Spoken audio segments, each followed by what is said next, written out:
সৎস্বভাব অর্জনের উপায়।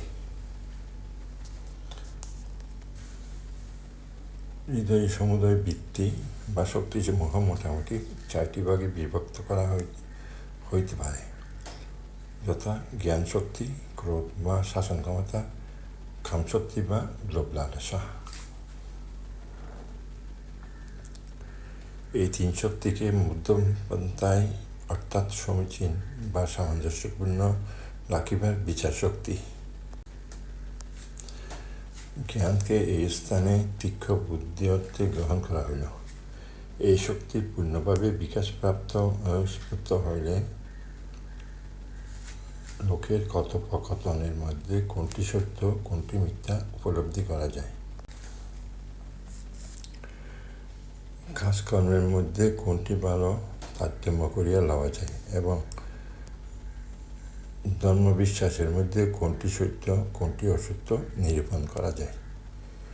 এই জ্ঞান শক্তি উপযুক্ত রূপে বিকশিত হইলে মানব হৃদয় জ্ঞানের উৎস হইয়া যায় এবং তখন ইহা মানুষের পক্ষে পরম সৌভাগ্যের বিষয় বলিয়া পরিগণিত হয়। আল্লাহ তাআলা বলেন, আর যাহার হিকমত অর্থাৎ ধর্মজ্ঞান হাসিল হয় তাহার প্রচুর কল্যাণের বস্তু হাসিল হয়। ক্রোধ বা শাসন ক্ষমতা ধর্মজ্ঞান ও শরীয়তের আজ্ঞাবহ থাকে, তাহাদের আদর্শে উঠা বসা করে, তখন ইহাকে উত্তম বলা যায়। কামশক্তি বা লোভ লালসাও তদ্রূপ ধর্মজ্ঞান ও শরীয়তের অবাধ্য না হইয়া আজ্ঞাধীন হইয়া চলিলে এবং সেই আজ্ঞাধীন তাহার জন্য সহজ ও সুখকর হইলে তাহাকে উত্তম বলা যায়। ক্রোধ ও লোভ লালসাকে খর্ব বা বৃহৎ দেখিলে যে শক্তি ন্যায় বিচার করত খর্বকে বৃহৎ করিয়া এবং বৃহৎকে খর্ব করিয়া বরাবর সামঞ্জস্যশীল করিয়া দেয়, সেই শক্তি যখন ধর্ম ও বুদ্ধির ইঙ্গিতে চলে তখন ইহাকে সুন্দর বলা যায়। ক্রোধকে শিকারীর সঙ্গে, লোভকে ঘোড়ার সঙ্গে এবং বুদ্ধিকে স্বয়ং শিকারীর সঙ্গে তুলনা করা চলে। ঘোড়া কখনো অবাধ্য ও হঠকারী, আবার কখনো শিষ্ট ও শায়েস্তা হইয়া থাকে।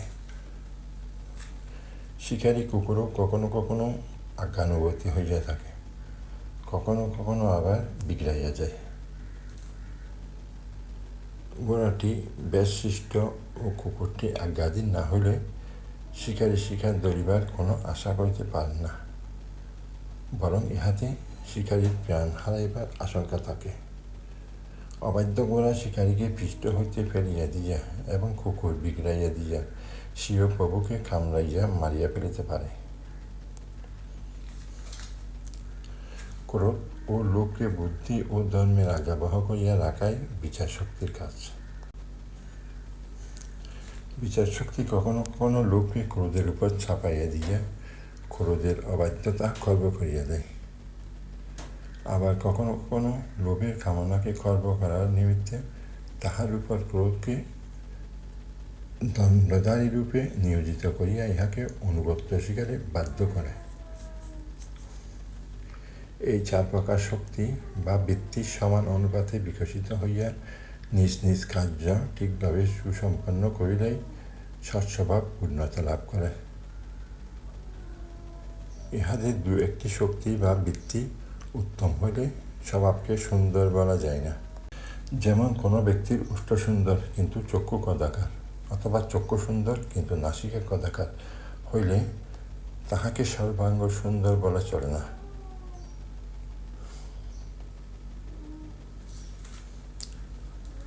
পরবর্তী পর্ব কুস্বভাবের কারণ। ধন্যবাদ।